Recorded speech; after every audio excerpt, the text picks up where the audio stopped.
we're on to NASCAR. NASCAR heads to Darlington this weekend, an annual Labor Day tradition, according to Rick. Kyle Busch and Kyle Larson enter the weekend as the betting favorites to take the checkered flag, each with plus 500 betting odds. Also among the favorites for this weekend, Denny Hamlin, Kevin Harvick, Martin Truex Jr., each of whom has plus 600 odds to win. Brad Keselowski, Joey Logano each come in at plus 700. They're the only other drivers with odds below the plus 1,000 mark. So Taylor, let's go to you first. Who do you think picks up the win? Denny Hamlin did me well a couple weeks ago at Bristol, picking up the win there. I like him again at plus 600.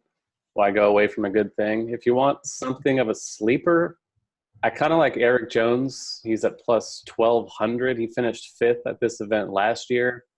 Not exactly a household name, but if you want kind of a punt option, I like that for plus 1,200.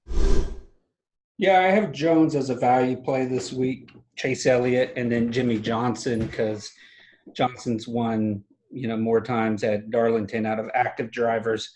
But for this race, this is, 60 plus years they've been running it on Labor Day weekend. It is one of the most cherished races in NASCAR, one of the top four. Like if you had a Grand Slam, this would be one of them. So with that tradition coming in, that's why they always do their throwback, to past paint schemes, past champions and stuff, because of the history of this.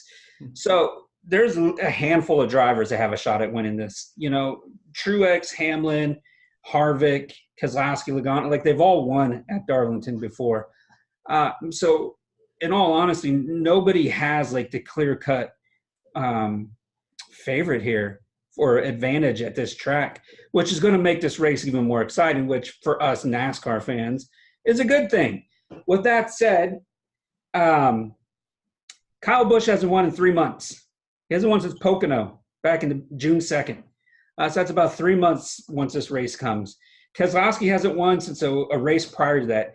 I believe those two drivers, Harvick's won a couple times, Hamlin's won a couple times, Truex has won, Logano's won. Like all these other stars and top favorites have won since then. I think it's time for either Keselowski or Kyle Busch to get a win. The playoffs start, and there's 2 races left if you include this one until the postseason starts. I think this is time where Kyle Busch and Keselowski, like last year, Keselowski won like 3 straight races heading into the playoffs and had a lot of momentum going. This is a time where the top stars have to turn it on, get the momentum going, just like NFL or any other sport. You start playing your best, you put your best foot forward. That's why I'm going with Kyle Busch. I think he's going to turn it up this week. It's been 3 months. This is a very traditional race. He's only won 1 time at Darlington in his past, and it was many years ago. I'm taking Rowdy to win on Sunday night and send all the NASCAR fans home happy. Can I get a NASCAR woo? Woo! There we go. I hope you enjoyed that segment from the Odds On Favorites podcast. If you did, there's plenty more where that came from. Click on the link on your screen now to be taken to the complete podcast from this week, or check out the channel to find the other individual segments. Make sure to like, share, and subscribe to the Odds On Favorites YouTube channel for plenty more sports and sports betting picks, tips, and how-to guides.